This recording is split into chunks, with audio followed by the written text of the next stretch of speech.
Subscribe. Now reporting, David Muir. Good evening. We're coming back on the air because the suspect charged with the killing of conservative activist Charlie Kirk is making his first court appearance in Utah 4th District Court at this hour. It's a virtual appearance, which is standard in Utah. You can see him there on the lower left-hand side of your screen.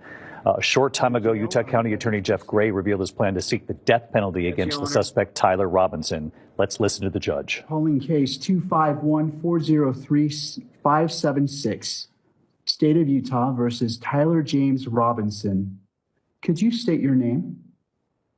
Tyler James Robinson.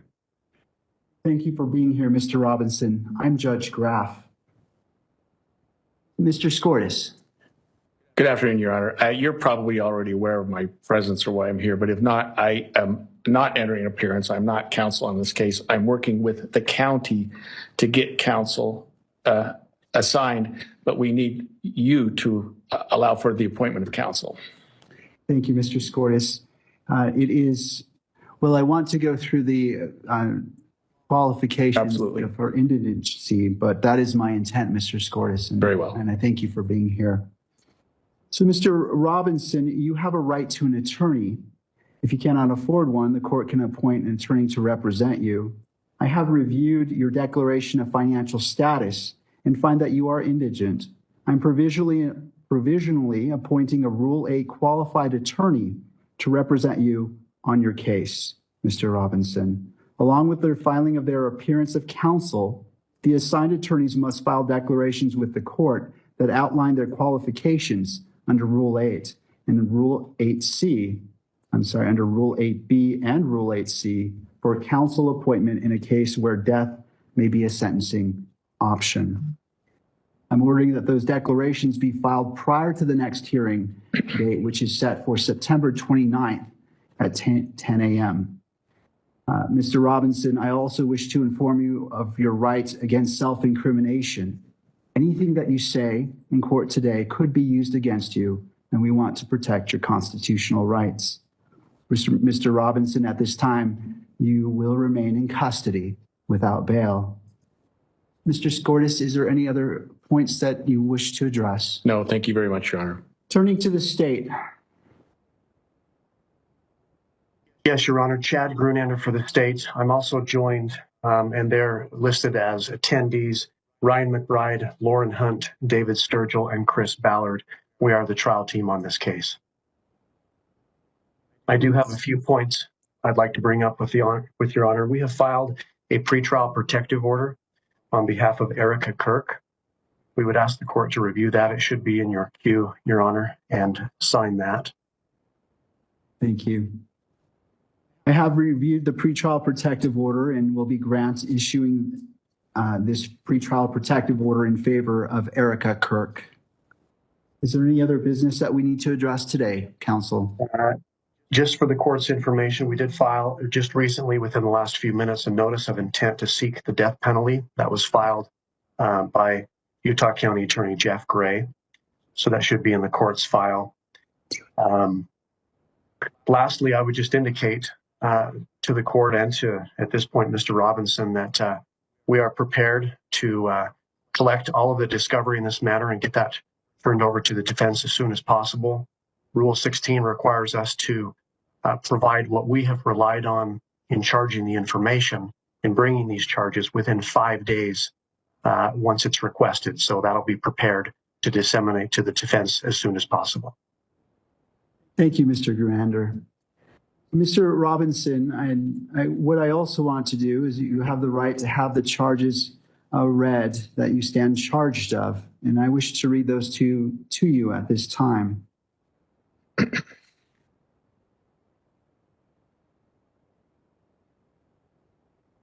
Thank you.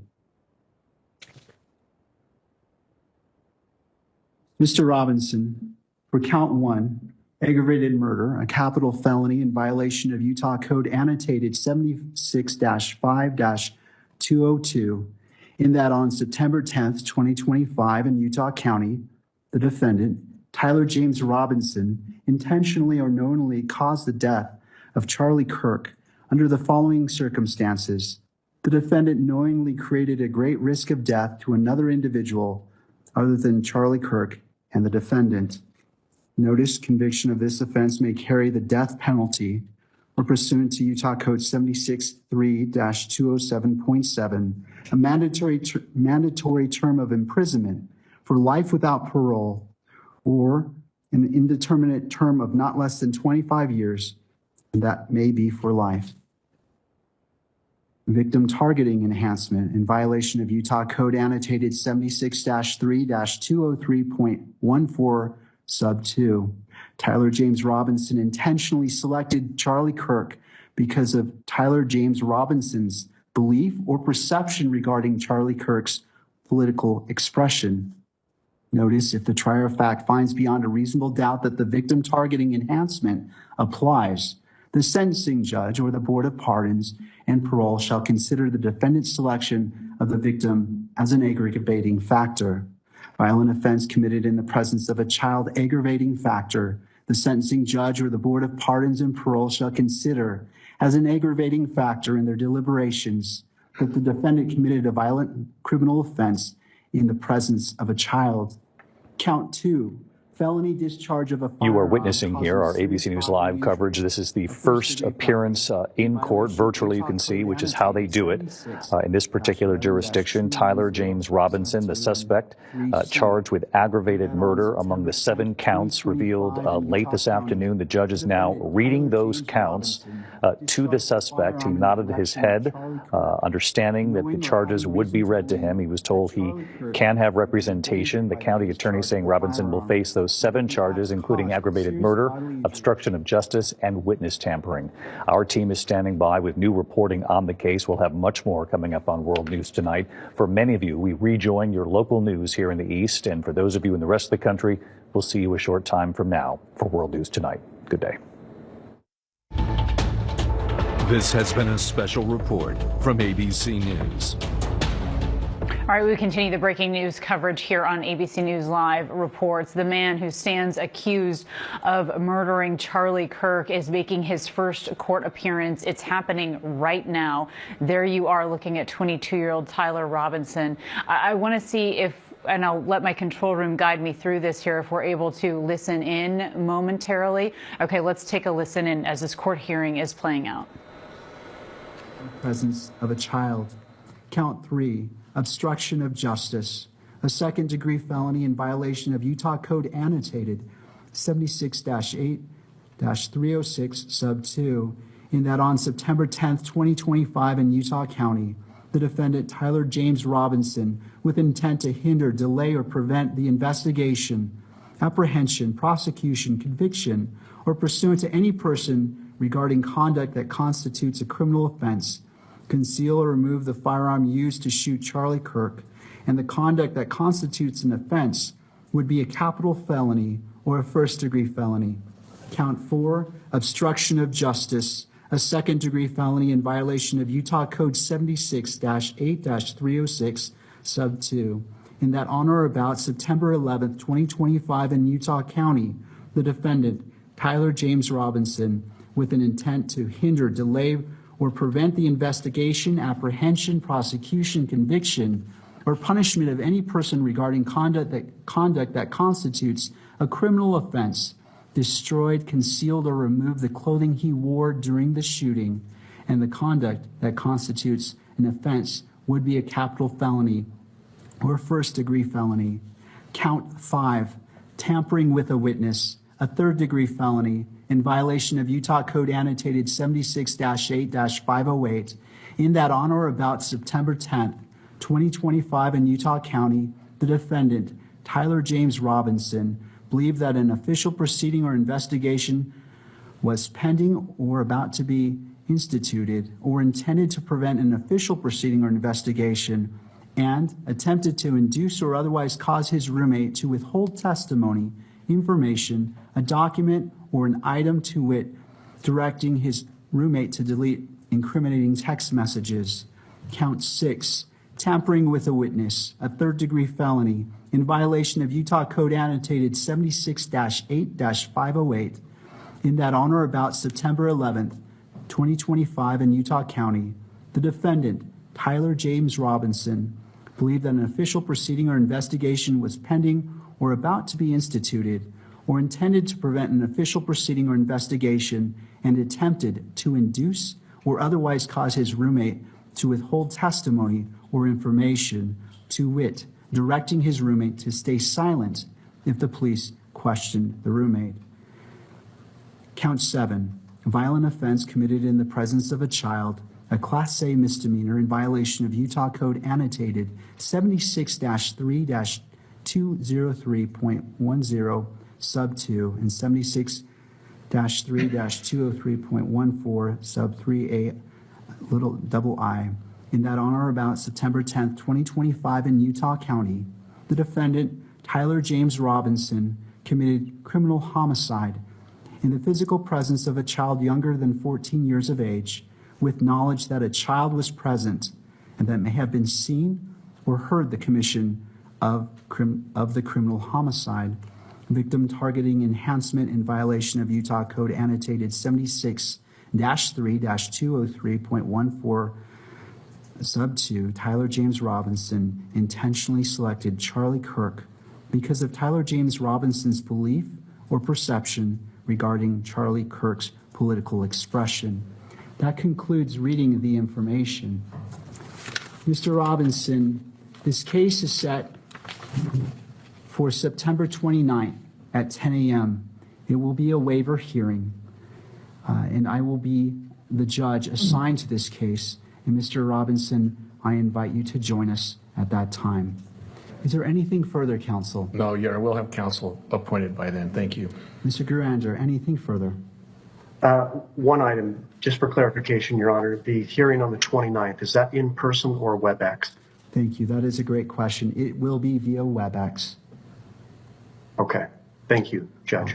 All right. I want to thank all parties for being here, and this concludes this hearing at this time. Court is in recess. All right.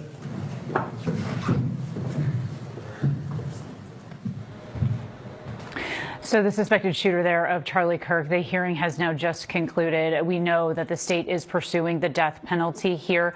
We have just learned throughout this proceeding that they are going to try to find him counsel. They deemed he is indigent, so they will be providing an attorney for the alleged shooter. And the next time that he will make a court appearance will be September 29th. And then again, as you heard the judge there say, that will happen on WebEx. A couple other things that we learned here throughout this quick hearing is that he will remain in custody without bail, and that the state was also present there, and they asked for a protective order on behalf of Erica Kirk. Of course, that is Charlie Kirk's wife. A reminder to everybody that, yes, he was a conservative activist, but he was also a young husband and a young father of 2 children, and a protective order has been granted on behalf of Erica Kirk. I do want to bring in our ABC News chief national correspondent, Matt Gutman. He's in Spanish Fork, Utah, there for us. Matt, thank you here for being here with us. And so we just saw this proceeding play out. No surprise, right? This is not the proceeding in which this person would enter a plea. But Matt, prior to this, there was a lot of evidence that the prosecution sort of laid out for the public, including text messages, DNA, things like that, that they do plan to try to present to the judge to be admitted here in trial. But perhaps, Matt, you can just gauge for us, since you've been covering this now for so long. Tell me about your first reaction here in seeing Tyler Robinson sit down there, if you were able to see it, sitting down in this court hearing. He was sitting down. It was via WebEx, so he wasn't physically in the courtroom, Kana, with the judge. But you could see that people were watching. You could see he was wearing this padded vest, and that's because he's been in what's called special watch in this jail here, which is essentially an isolation. He's being held to prevent him from harming himself or from others harming him. We heard from the prosecutor earlier today in his announcement of the charges that the suspect's mother had said that he was suicidal and that he wanted to kill himself, allegedly, instead of turning himself in. So you see him in that protective garb. The bulk of this hearing that we just saw was the judge reading the 7 charges. Of course, they are aggravated by the fact that the suspect allegedly committed this political assassination of Charlie Kirk in full view of children. So that's one of the things that has enhanced the charges against them, and one of the things that makes this a capital case, according to prosecutors here.